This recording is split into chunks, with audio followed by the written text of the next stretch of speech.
Bonjour à tous et bienvenue sur ma chaîne YouTube et je suis très contente de vous retrouver, vous les natifs du signe du Sagittaire. Et voici donc votre tirage avec de gauche à droite la carte de l'étoile, au centre la carte du chariot et tout à droite la carte du monde. On a un petit peu ici une idée comme une rampe de lancement où on peut s'élancer. Le personnage qui est à genoux dans la carte de l'étoile est dans l'élévation ici et la lame la plus haute d'ailleurs du tarot, la carte du monde tout à droite. Donc il y a une idée ici d'avancer, on se relève, on avance, on progresse. Il y a cette énergie ici donc comme une rampe de lancement où on peut s'élancer vers un nouveau cycle et donc il y a quelque part cette idée aussi de sortir quelque part de l'ornière. Parce que c'est vrai que Saturne a été présent et il l'est toujours dans votre signe depuis à peu près 2 ans. Donc il y a cette énergie ici qui est pas toujours facile à aborder pour les énergies du Sagittaire parce que Saturne va impliquer une connotation de temps, d'analyse, d'études, d'intériorité et de travail sur soi qui certes en elle-même peut être très intéressante et en tant que philosophe par rapport à votre développement personnel c'est quelque chose qui a pu bien entendu vous apporter beaucoup, mais il y a cette connotation quelquefois de temps, de frein et de remise en question qui n'est pas toujours facile à aborder pour vous. Et Saturne de fait prend ici un mouvement direct d'ici la fin de l'année et on pourrait dire que le plus gros maintenant est passé et que la leçon a été apprise. Alors certes, il reste peut-être certaines choses à régler pour vous, mais le plus gros est passé et vous êtes maintenant ici prêt à aborder ce nouveau cycle, à aller vers la sortie quelque part, comme ce cercle que l'on peut voir ici dans le monde, avec le chariot qui est prêt à aller de l'avant d'un mouvement dynamique. Il est à noter que le chariot a 2 chevaux à maîtriser et qu'il conviendra toujours ici de garder son œil bien focalisé sur la direction des événements, car il faut maîtriser les 2 chevaux pour éviter que ceux-ci n'aillent dans 2 directions différentes et que vous versiez dans le bas-côté. Donc ici, certes, le plus gros est passé, il reste certaines choses encore à régler, mais globalement, avec un bon sens de la direction ici, vous avez donc maintenant la possibilité d'aller de l'avant. Et il y a une certaine idée de dynamisme, de promptitude, on se relève et on avance. Dans la carte du chariot, on a cette image de conquête, de conquérant, de mouvement aussi. Et dans la carte du monde, ici, on a donc le monde. Ça peut suggérer que vous allez dans le courant des prochaines semaines avoir la possibilité pour certains d'entre vous de rentrer dans un nouveau milieu, de commencer ici quelque chose d'important, nouveau travail, nouveau job, nouveau business, nouvelles opportunités qui s'offrent à vous.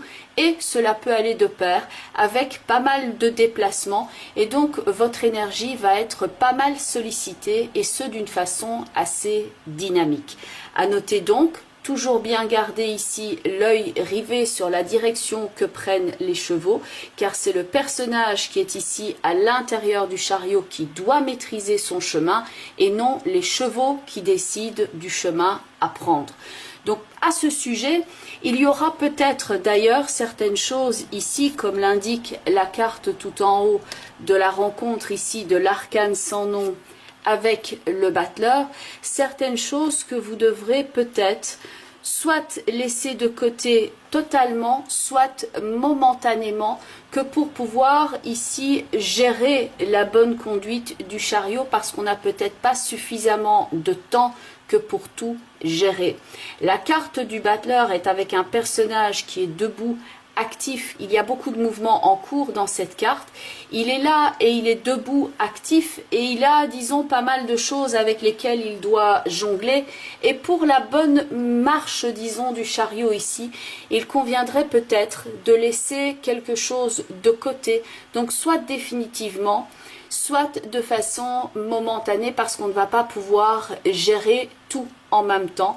Et comme le battleur est une carte qui indique un personnage qui est debout et actif, ça peut être mis aussi en relation avec le travail, où il peut y avoir quelque chose aussi dans l'ordre de l'activité, quelque chose qui se transforme, quelque chose qui est en train de changer.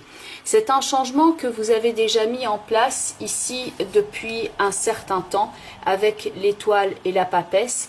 Il y a une forme d'étude, éventuellement avec des formules administratives ici dans la carte de la papesse, un changement où on a porté une certaine réflexion, et la rencontre ici, disons, de la papesse avec l'étoile et l'arcane sans nom et le battleur pourrait indiquer qu'il y a une différence entre la théorie, ce que l'on a planifié, et la pratique, ce que l'on a ici tout en haut.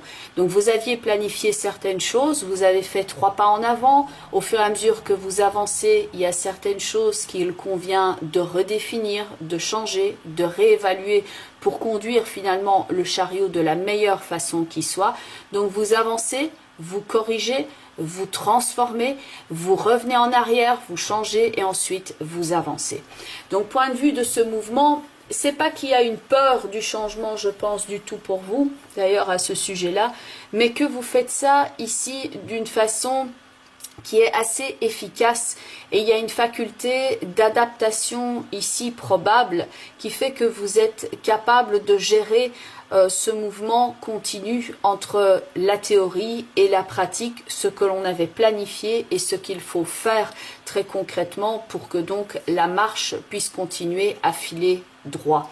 Dans la carte du monde, on a donc cette image de fin de cycle, et on a ici le mât qui est prêt à commencer un nouveau cycle, et donc il y a cette idée de légèreté aussi avec le mât, en plus du fait de commencer un nouveau cycle. Ça peut donc indiquer qu'on clôture ici une phase importante de son existence, que l'on a fait le point, que ça fait 2 ans qu'on s'est quand même traîné Saturne dans les pattes, et que maintenant, avec la leçon qui a été apprise, on peut maintenant avoir centré à l'essentiel dans sa vie, avoir fait le point, avoir terminé, arrêté, clôturé certaines choses, et maintenant s'engager dans un nouveau cycle, et ce avec une énergie qui va être accrue, avec quelque chose qui revient comme un regain d'énergie ici dans le mât. Quelque part on est plus léger.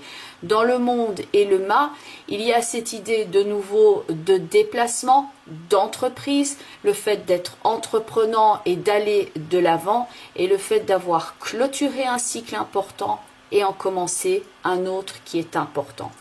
Vous serez peut-être amené, comme l'indique ici la carte de tempérance et la carte de l'amoureux, à devoir coordonner quelque chose ou coordonner votre énergie ici, que pour pouvoir aller d'une façon souple, je dirais, de l'avant.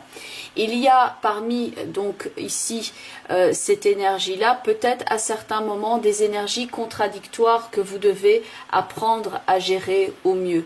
Il y a 2 chevaux ici, un qui pourrait être incarné ici par l'arcane sans nom et le battleur, donc quelque chose qui est un petit peu plus rétif, quelque chose qu'il vaut mieux maîtriser, qu'il vaut mieux le contrôler, qui a quelque chose qui ne va pas nécessairement comme vous le voulez. Et donc de l'autre côté, avec l'amoureux et tempérance, il y a cette connotation de coordination au niveau de l'action, de quelque chose qui est plus fluide. Il y a une idée de négociation, une idée de coordination, et donc là l'autre cheval pourrait être ici manifesté par cette rencontre de cartes où certaines choses se mettent en place d'une façon plus fluide, et à vous maintenant bien entendu de contrôler ce qui est un petit peu plus rétif ici pour arriver à faire un tout cohérent afin de pouvoir entamer ce nouveau projet. Somme toute assez positif, qui vous permet d'aller de l'avant. Certes, il y a des changements, mais globalement par rapport à ce que vous aviez vécu ici dernièrement, on peut dire que le plus gros est passé. Et donc il y a encore effectivement dans l'arcane sans nom et le battleur ici, avec toutes les balles avec lesquelles vous êtes en train de jongler, il y en a peut-être une qu'il s'agit ici de déposer et de mettre de côté momentanément afin que de gérer globalement mieux votre parcours. Avancez donc avec ce chariot, progrès, ouverture, amélioration. Donc ce changement ici peut être on ne peut plus concret au niveau du travail. Donc il y a une idée, on reprend quelque chose. Ça peut aussi être un changement au niveau relationnel. Ceci dit, ça peut jouer sur le plan de votre vie privée. Mais ce chariot a un côté proactif, compétitif. Il y a de l'impulsivité, on bouge promptement et on s'ajuste rapidement. Quelquefois, le chariot ici peut se sentir quelquefois pris entre le passé et la rénovation nécessaire. Il est dans cette énergie ici d'entre-deux, mais globalement, le mouvement va quand même de l'avant ici avec ce principe de rénovation et qu'on ne peut pas ici tout emporter avec soi. Il s'agit de choisir ce que l'on garde et d'aller donc de l'avant, ce qui est quand même le mouvement ici principal dans votre tirage.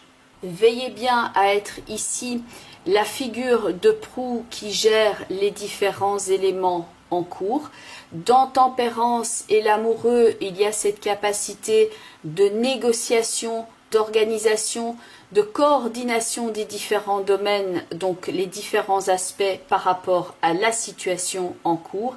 Et donc il y a un profond désir ici à faire évoluer rapidement une situation ou sa carrière pour ne pas stagner, et il y a bien l'idée donc d'évoluer d'une situation à une autre. On change, on évolue, on améliore, on est en train de changer ou on est en train de quitter par exemple un endroit de travail pour aller repostuler ailleurs. Mais globalement ici, il y a donc cette idée de changement de cycle qui est important pour vous.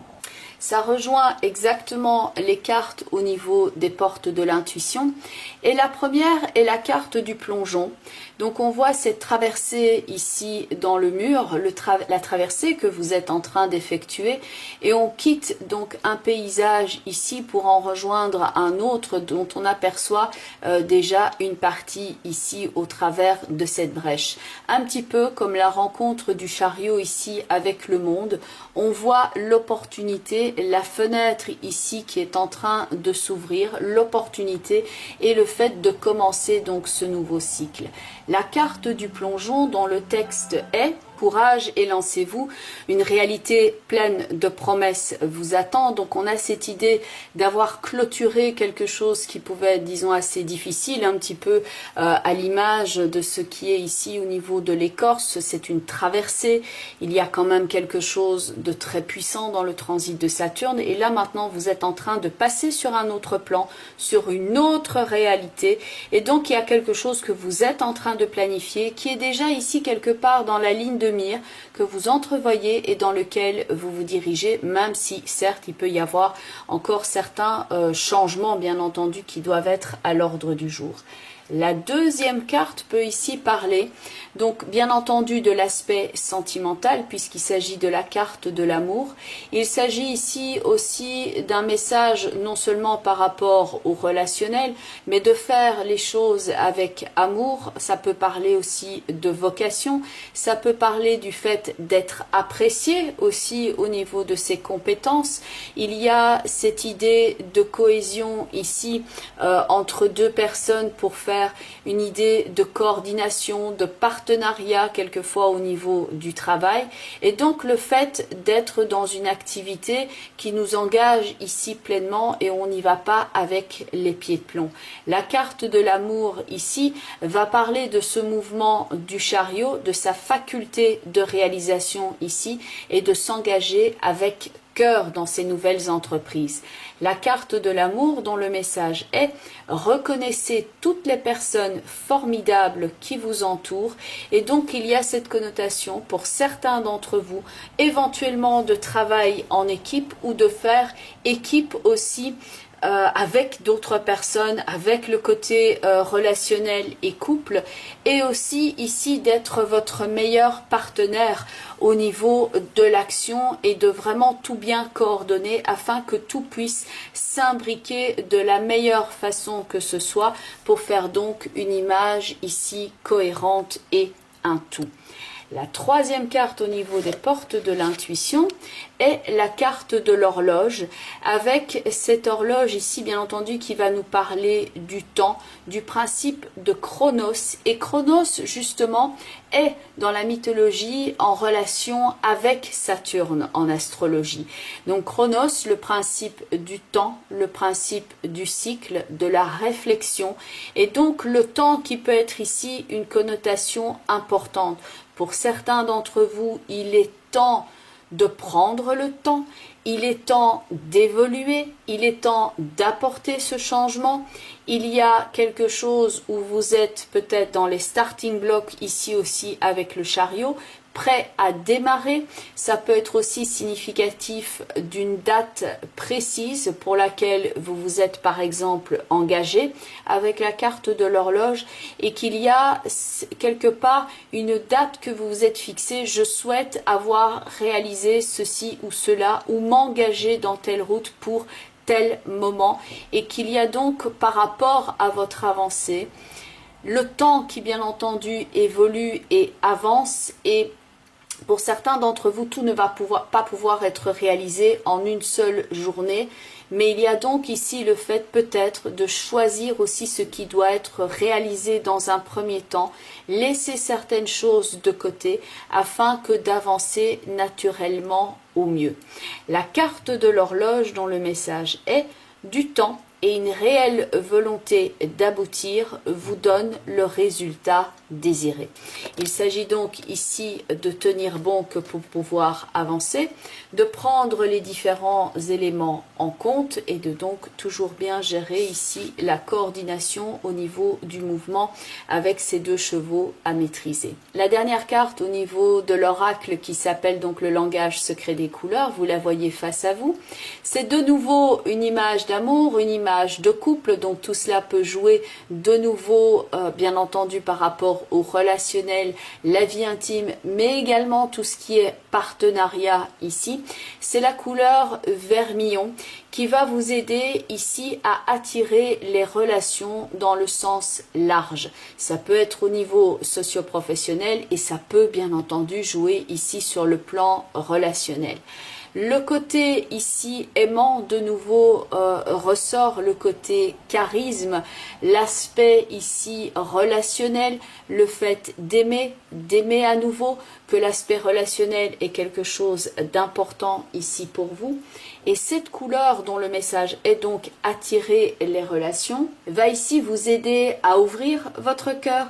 Elle est la couleur de la romance, de l'amour profond, de l'affection, et elle va vous aider ici à attirer les relations saines dans votre vie, et elle peut donc aussi vous soutenir dans le cas où justement vous avez besoin de ce petit boost nécessaire par rapport à l'estime de vous-même, ou que vous souffrez éventuellement de solitude ou de tristesse, et donc c'est la couleur idéale aussi pour dissiper tout ce qui est inquiétude et stress. À noter que par rapport au chariot et au monde, la couleur vermillon aussi pourrait être signe, parce que la couleur rouge on la porte aussi pour se faire remarquer, pour être vue, c'est une forme de signal, ce n'est pas une couleur neutre. La couleur rouge ici va vous aider à mettre l'accent aussi sur vos compétences, à attirer l'attention, attirer les relations, à mettre une forme d'accent sur ce qui doit être vu, et elle peut donc vous aider à faire preuve du charisme nécessaire ici et à avoir donc ce regain au niveau de l'énergie. C'est une couleur que vous pouvez éventuellement porter ou dont vous pouvez vous entourer. C'est une couleur que vous pouvez également utiliser en méditation si vous aimez la méditation. Et donc ici bien entendu c'est un conseil d'ordre général bien entendu, mais j'espère que voilà, cette interprétation vous aide par rapport au parcours que vous êtes vous en train de traverser à l'instant présent. Bien entendu il s'agit donc d'un tirage global.